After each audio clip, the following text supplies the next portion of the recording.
এইয়া বেনাৰটো দেখিছেনে flavour and frock এই বেনাৰটো দেখিছেনে লংকাৰ চুকে কোণে লংকাৰ গলি গলি আপুনি এই বেনাৰটো নিশ্চয় দেখিছে তো আজি এই বেনাৰটাৰ বিষয়ে ক'ম লংকাত নতুন ৰেষ্টুৰেণ্ট কামিং চুন এটা ভাল খবৰ বন্ধু বান্ধৱীসকল কিছুদিন পিছতে আহি আছে দুৰ্গা পূজা হয় পূজাৰ সময়ত যদি আপোনালোকে লংকা চহৰলৈ আহি বন্ধু বান্ধৱী পৰিয়ালৰ সৈতে ভালকৈ বহি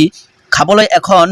ভাল ৰেষ্টুৰেণ্ট বিচাৰিছে তেন্তে আপোনালোকৰ বাবে এটা সুখবৰ হয় বন্ধু বান্ধৱীসকল লংকা ফায়াৰ ব্ৰিগেডৰ ওচৰত আগতে মমমিয়া ৰেষ্টুৰেণ্ট থকা ঠাইতে নতুনকৈ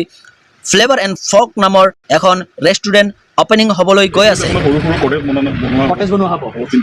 তিনি চাৰিটা কটেজ হ'ব আৰু এইফালেদি মিডিলৰ ডাঙৰকৈ এটা বনোৱা হ'ব যাতে বাৰ্থডে চাৰ্ডে কিবা মানে চেলিব্ৰেশ্যন কৰিব হ'লে ডাঙৰ মানে জোৰ যাৰ মানে কাম চলি আছে আৰু আপোনালোকে দুৰ্গা পূজালৈকে মানে পুৰা ৰেডি পাব আকৌ এইফালে ওপৰতো চাগে কাম কৰিছে ওপৰত মানে দুৰ্গা পূজাৰ যদি আগত যদি পচিবল হয় কৰিম নহ'লে পিছত কৰিম মানে ওপৰত মানে অপেন মানে আপোনালোকৰ যিটো ক'ব গ'লে যিটো আপোনালোকৰ এম হয় আপোনালোকৰ মানে বহুত মানে ভাল এটা ডাঙৰ এটা কৰিবৰ কাৰণে আৰু মানুহৰ কাৰণে কিন্তু ওচৰ পাছৰে ইমান এনেকুৱা ভাল স্পেচ থাকে জাগা নাই যে আহি বহি অলপ টাইম স্পেণ্ড কৰিব সেইটোৱে লংকাৰ কাৰণে মানে লংকাৰ কাৰণে একদম ক'ব গ'লে ভাল প্লেচ আৰু এটা ক'ব গ'লে আমাৰ ফায়াৰ ব্ৰিগেডৰ ওচৰত যিহেতু এটা চেফটিও আছে এভৰিথিং মানে ভাল হ'ব কটেজ পাইছে লংকাৰ ফায়াৰ ব্ৰিগেড হয় ফায়াৰ ব্ৰিগেড অফিচ হয় এফালেদি আমি লংকাৰ পৰা আহোঁ আৰু এইটো ৰোডেদি আমি আকৌ সজাই যাওঁ এফালেদি সজাই যাব পাৰিম আৰু এই আপোনালোকে দেখিছেনে এয়া চাওক